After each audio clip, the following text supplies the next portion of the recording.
going to gather here, and we're going to process what the news we was just told. We want y'all to actually contact your councilpeople, contact the mayor Bowser, and let them know she has people power behind them. Let them know the people united will not be defeated. The people united will never be defeated. The people united will never be defeated. The people united will never be defeated. Because wait a minute. We got one more speaker we're going to bring to the stage. Who's that one? Come on. Thank you, Ty. Ty Powell's a D.C. native, born and raised right here in D.C., been fighting for black people liberation, not just black people liberation, but for black and brown people liberation, forever. And I want y'all to know we've been here before. Some of y'all may be nervous, but just know we've been here for over 400 years. We're going to be all right.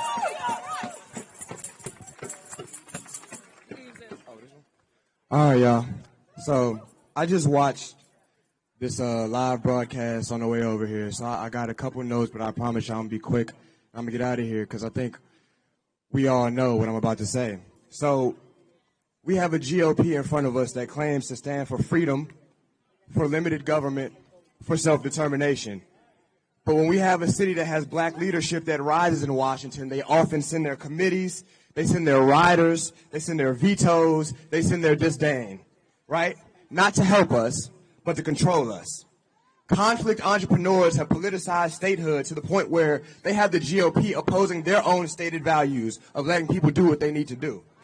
That's not freedom. That is not freedom, y'all.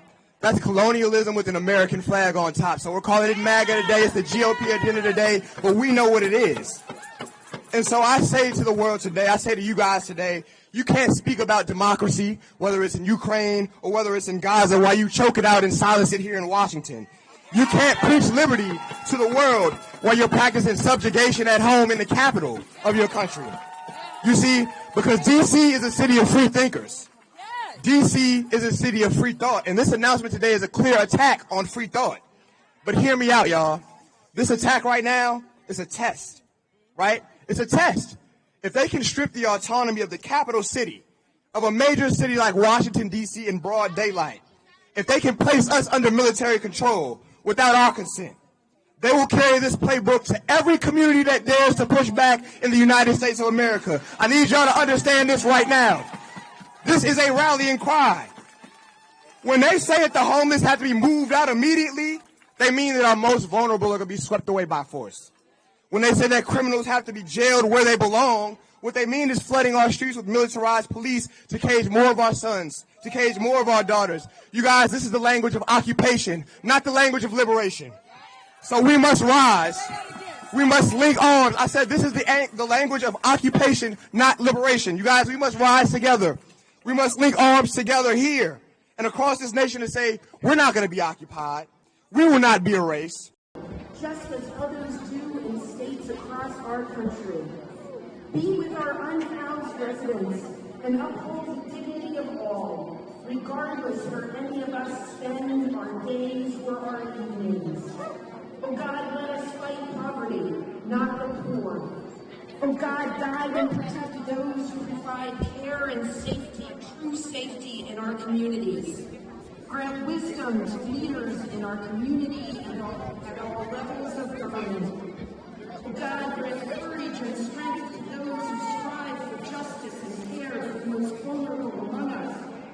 And oh God, grant true protection this day and in the days to come, true protection and safety to all of your people of the District of Columbia. Amen. Free D.C.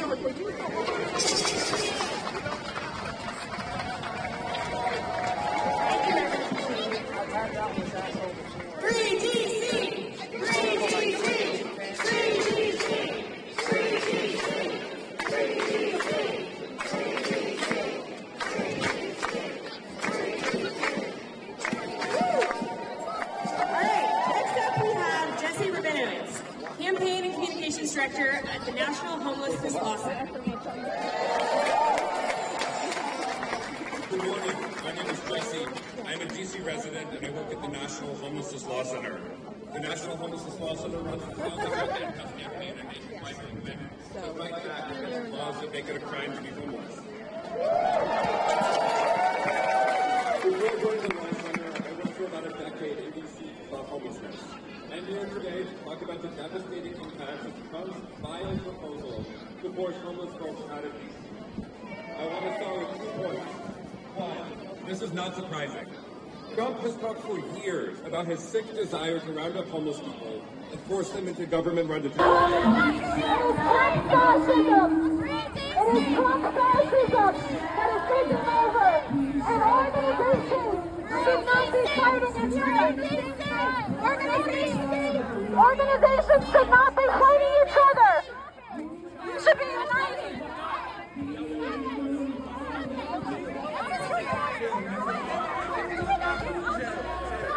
Get off of me! Get off of me! Nobody is directing anybody for violence. We have just been attacked by another organization, and we need unity. We need to unite to stop Trump fascism. That's what we need to unite to do. So we are calling everybody to unite to stop the infighting.